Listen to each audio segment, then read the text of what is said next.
कभी कभी हम बहुत परेशान रहते हैं, कुछ समझ नहीं आता है क्या करें, सिर्फ मुसीबत ही नजर आती है। कोई भी हल हमें दिखाई नहीं देता है, लेकिन ऐसा नहीं होता है कि आप अकेले होते हैं। श्री कृष्ण हमेशा आपके साथ होते हैं। पता है वो आपकी जिंदगी में दुख क्यों देते हैं? क्योंकि वो आपको मजबूत बनाना चाहते हैं। वो आपको आगे आने वाली उससे भी बड़ी समस्या से लड़ने का रास्ता दिखाते हैं।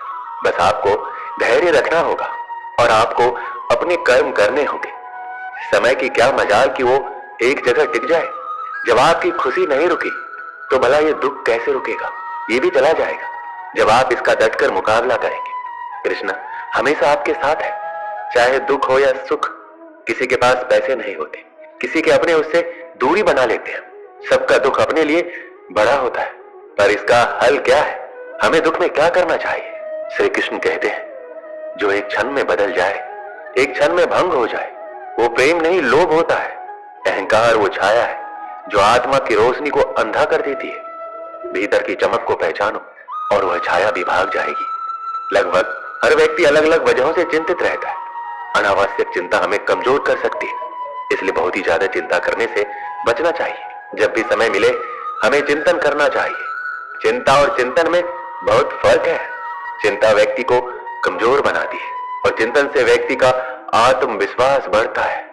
चिंता से इतिहास नहीं बदल सकता, लेकिन हमारा वर्तमान जरूर खराब हो सकता है। इसलिए चिंताओं से बचें। यदि आप जीवन की चिंता पर विजय पाना चाहते हैं तो इस पल में जिए, हर सांस में जिए, क्योंकि चिता मुर्दे को जलाती है और चिंता जिंदा को जलाती है। अपने शत्रु में सबसे पहला स्थान चिंता का आता है। आने वाले कल का दो तरीके से आप सामना कर सकते हैं, एक विश्वास के साथ या फिर चिंता के साथ। चिंता करने वाला इंसान पल पल मरता है और पल पल जलता है। चिंता आने वाले दुख को कम नहीं करती है, बल्कि आज के सुख को लूट लेती है। चिंता अक्सर एक छोटी सी बात को एक बड़ी छाया बना देती है। हमारी थकान अक्सर काम के कारण नहीं, बल्कि चिंता, हताशा और नाराजगी के कारण होती है। चिंता वाला दिन काम के दिन से ज्यादा थकावट भरा होता है। इसकी चिंता छोड़ कि कुछ गलत हो जाएगा, इसके बारे में उत्साहित हो कि क्या सही हो सकता है। चिंता, शंका, भय और निराशा हमारे दुश्मन है जो हमें धीरे धीरे नीचे गिरा देते हैं। चिंता मुक्त रहो, जरा मुस्कुराओ, ध्यान से सुनो, जिम्मेदारी लेना सीखो। जो आप नहीं बदल सकते उसे स्वीकार करें। अपनी जिंदगी से प्यार करो। चिंता करना समय की बर्बादी है, इससे कुछ भी नहीं बदलता है। ये सिर्फ आपके दिमाग के साथ खिलवाड़ करती है और आपका खुशी चुरा लेती है। चिंता मतलब आपकी कल्पना का उपयोग करके कुछ ऐसा बनाना है जिसे आप नहीं चाहते। 99% चीजें जिनकी आप चिंता करते हैं वो असल में होती ही नहीं है। बीते कल का अफसोस, आने वाले कल की चिंता, दोनों ऐसे चोर हैं जो हमारे आज की खूबसूरती और खुशी को चुरा ले जाते हैं। चिंता करोगे तो भटक जाओगे, चिंतन करोगे तो भटके हुए रास्ते को भी खोज लोगे। चिंता कर कुछ हासिल नहीं हो सकता, परंतु चिंतन कर ऐसा कुछ नहीं जो आप हासिल नहीं कर सकते। चिंता और चिता में बस बिंदु मात्र का फर्क है। चिंता शरीर को चिता तक ले जाती है और चिता शरीर को सारी चिंता से मुक्त कर देती है। कुछ को उनकी खुशियां सोने नहीं देती तो कुछ को उनकी चिंताएं जगाती है। अगर आप तनाव से मुक्त जीवन जीना चाहते हैं तो अपने जीवन की तुलना कभी दूसरों के जीवन से मत कीजिएगा। चिंता इतनी कीजिए कि काम हो जाए, पर इतनी नहीं कि जिंदगी तमाम हो जाए। हमारे जीवन के दो प्रबल शत्रु क्रोध और चिंता। क्रोध से विवेक का नाश होता है और चिंता से मनोबल का। क्रोध से शांति का नाश होता है और चिंता से सौंदर्य का। सारी चिंता जीते जिए। चिता पर तो जलने का भी पता नहीं चलेगा। जो भाग्य में है वो कहीं से भी भाग कर आएगा और जो भाग्य में नहीं है वह आकर भी भाग जाएगा। फिर चिंता किस बात की? आप केवल अपना कर्म करते रहे। दुख पीछे देखता है, चिंता इधर उधर देखती है, पर विश्वास सदैव आगे देखता है। अतीत का भय और भविष्य की चिंता व्यक्ति को इतना परेशान कर देती है कि वह चैन से जी नहीं पाता है।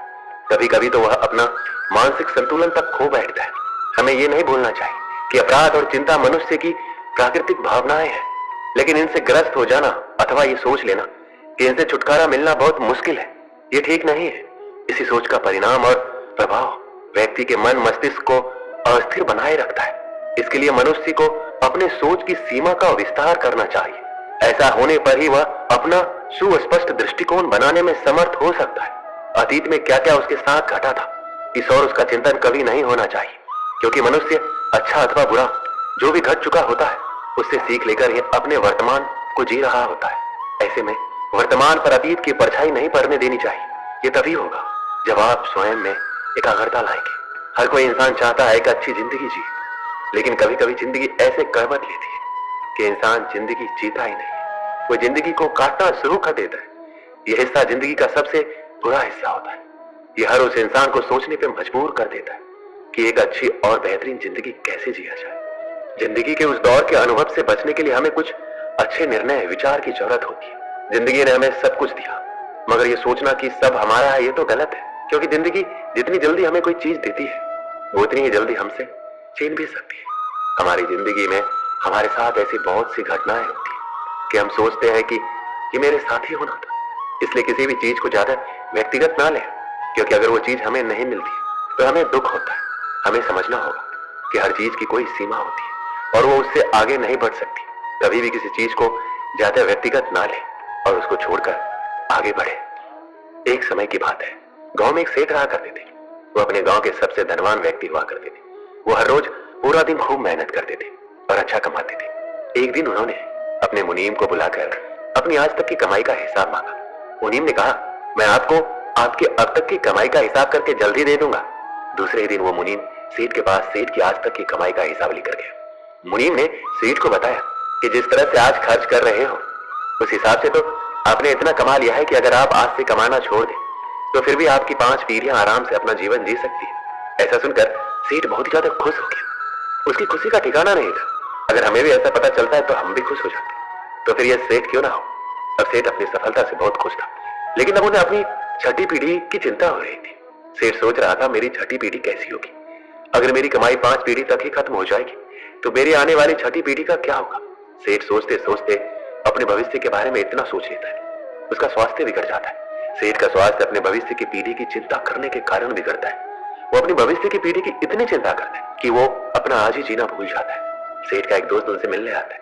सेठ की हालत देखकर उनसे कहता है, मैं आपको एक उपाय बताता हूँ, अगर आप ऐसा करेंगे तो आप जल्दी ठीक हो जाएंगे। सेठ ने कहा, मैं बहुत सारे दिनों से बीमार हूँ, मुझे आप जल्दी से ठीक होने का उपाय बताइए। दोस्त ने कहा, आप एक पंडित को अपने घर पर खाने के लिए आमंत्रित कीजिए। हमारे गांव में जिस बच्चों को आसानी से खाना नहीं मिलता है वैसे बच्चों को खाना खिलाइए, आप जल्दी ही अच्छे हो जाएंगे। सेठ ने अपने दोस्त की बात मान ली और पास में जो पंडित रहते थे उनको घर ले आए और उन्हें कहा कि आप मेरे घर पर खाना खाने के लिए पधारिए। लेकिन अंदर से पंडित जी की पत्नी की आवाज आई कि आज तो हमें किसी दूसरे ने खाना खाने के लिए आमंत्रित किया है, तो फिर हम आज नहीं आ पाएंगे। सेठ ने कहा कि अच्छा ठीक है, आप क्या कल मेरे घर पे खाना खाने के लिए आ सकते हैं? पंडित जी ने कहा कि मैं कल की चिंता नहीं करता हूँ, मैं अपना कल भगवान के हाथ में छोड़ देता हूँ। पंडित जी की बात सुनकर सेठ हैरान हो गए। बाद में सेठ जैसे उनके दोस्त ने बताया था वैसे ही अपने गांव के उन बच्चों के पास जाते हैं जिस बच्चों को आसानी से दिन का एक समय का खाना नहीं मिलता था। सेठ वहां जाकर उन बच्चों को खाना वितरित करते हैं और वो बच्चे बहुत ही ज्यादा खुश हो जाते हैं। वो बच्चे बिना कल की चिंता किए अपने आज बड़े मजे से जीते। ये देखकर सेठ के समझ में आ जाता है कि कल की चिंता करने से खुद का ही नुकसान होता है। अब वो सेठ भी खुशी खुशी रहने लगा और अपने आज का आनंद लेने लगा और ठीक हो गया। दोस्तों, इस वीडियो में बस इतना ही। मिलते हैं अगले वीडियो में। अपना ख्याल रखिएगा। जय श्री कृष्ण।